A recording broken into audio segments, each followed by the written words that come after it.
Jagan పాలనతో AP ఎంతో నష్టపోయిందని మంత్రి పార్థసారథి విమర్శించారు. గత ప్రభుత్వం పాలన, కూటమి ప్రభుత్వం 7 నెలల పాలనపై దమ్ముంటే చర్చకు రావాలని వైసీపీ నేతలకు మంత్రి పార్థసారథి సవాల్ విసిరారు.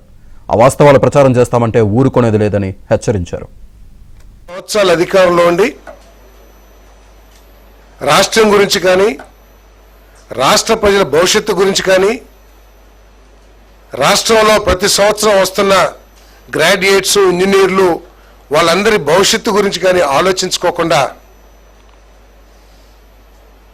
ఈ రాష్ట్రానికి సంపద సృష్టించి, ఈ రాష్ట్రానికి ఆదాయ మార్గాలు పెంచి, ఈ రాష్ట్రాన్ని దేశంలో ఉన్నత స్థానానికి తీసుకువెళ్ళడానికి ప్రయత్నించుకోకుండా తన మూర్ఖత్వపు పరిపాలనతో ఈ రాష్ట్రాన్ని అగాధంలోకి నెట్టేశారని చెప్పేసి మనం చేస్తా ఉన్నాను.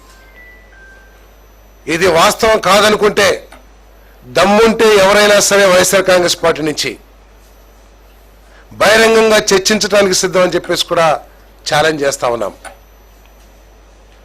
అగాధంలోకి నెట్టవేయబడిన ఈ రాష్ట్రాన్ని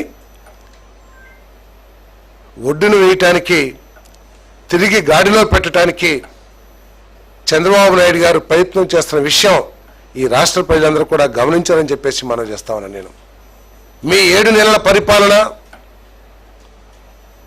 తెలుగుదేశం పార్టీ 7 నెలల పరిపాలన మీద ఏదైనా చర్చకు వచ్చేటట్లయితే ఎక్కడైనా సరే సిద్ధమని చెప్పి